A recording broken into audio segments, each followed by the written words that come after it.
हर इंसान अपने जीवन में किसी न किसी युद्ध के बीच खड़ा है। कोई अपने कर्मों से लड़ रहा है, कोई अपनी सोच से, कोई अपने मन के शोर से, तो कोई अपनी उम्मीदों के बोझ से। जब रास्ते कठिन हो जाते हैं तो मन कहता है बस अब सब छोड़ दो, लेकिन तभी एक आवाज आती है कि कर्म से भागना नहीं, उसे ईश्वर को अर्पित कर देना ही मुक्ति है। आज हम उसी अनंत ज्ञान को सुनेंगे जहां श्री कृष्ण अपने प्रिय सखा अर्जुन को सिखाते हैं कि त्याग का अर्थ भागना नहीं, बल्कि भीतर की आसक्ति को मिटाना है।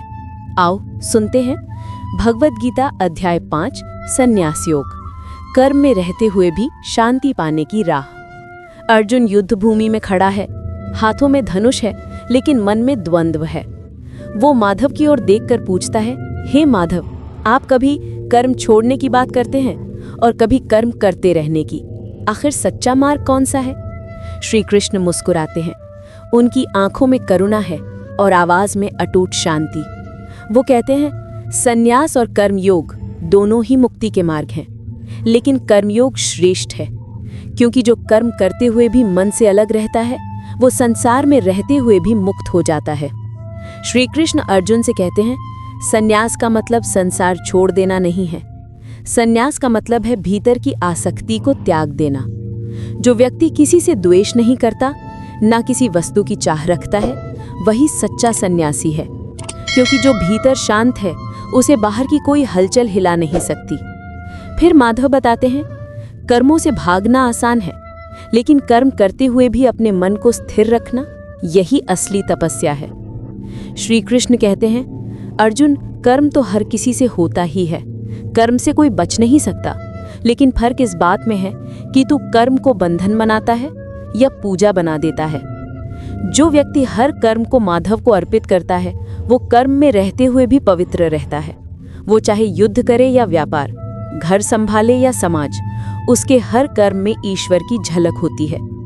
कर्म करते हुए ये भाव रखो, मैं नहीं, माधव मुझसे कर्म करा रहे हैं। तब कर्म पवित्र बन जाता है और मन शांत हो जाता है।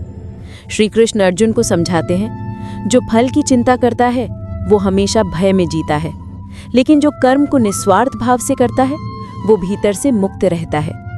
जब कोई इंसान कहता है मुझे क्या मिलेगा, लोग क्या कहेंगे, तो उसका मन बंध जाता है। लेकिन जो कहता है ये कर्म मैं माधव को समर्पित करता हूँ, वो स्वतंत्र हो जाता है। माधव कहते हैं, जिसने फल की इच्छा छोड़ दी वो सच्चा योगी है। वो जीवन में शांति पाता है, क्योंकि उसका हर कर्म भक्ति बन जाता है। अब श्री कृष्ण कहते हैं, अर्जुन, जब किसी की दृष्टि साफ हो जाती है तो वो सब में एक ही आत्मा को देखता है।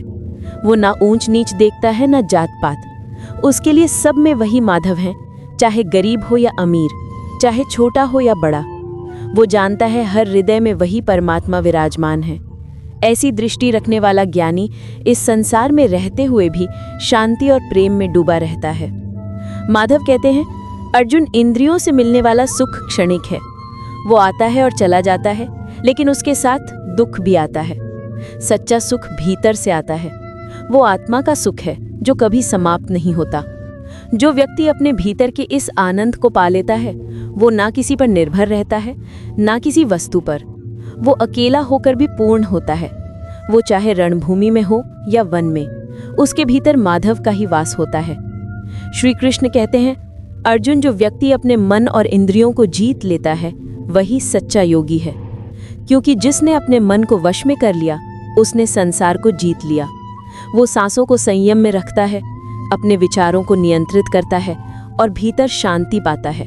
जब भीतर माधव का नाम गूंजता है तो बाहर का हर तूफान भी शांत हो जाता है। अंत में श्री कृष्ण कहते हैं, अर्जुन, जो ये जान लेता है कि मैं ही सभी कर्मों का फल देने वाला हूँ, मैं ही सब लोगों का स्वामी हूँ और मैं ही सब जीवों का सच्चा मित्र हूँ, वो मनुष्य सच्ची शांति प्राप्त करता है। माधव बताते हैं, मैं हर उस हृदय में हूँ जो मुझे सच्चे मन से पुकारता है। मैं केवल देवता नहीं, मैं तुम्हारा मित्र हूँ। जब तुम मुझे अपना मान लोगे तब जीवन का हर दुख हल्का हो जाएगा। कर्म से भागना आसान है, लेकिन कर्म करते हुए भी मन को माधव में लगाना, यही सच्चा योग है। संन्यास का अर्थ संसार से दूर भागना नहीं, बल्कि अपने भीतर के शोर को शांत करना है। जो अपने हर कर्म को श्री कृष्ण को समर्पित करता है वो ना केवल सफल होता है बल्कि मुक्त भी। यही है भगवद गीता अध्याय 5 संन्यास योग, कर्म में रहते हुए भी आत्मा को मुक्त करना।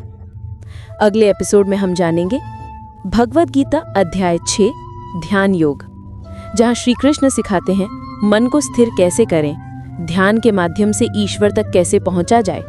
तब तक आप चैनल को सब्सक्राइब करके, ताकि अगला अध्याय आप तक आसानी से पहुंच सके, और वीडियो को लाइक करके श्री कृष्ण को याद करें।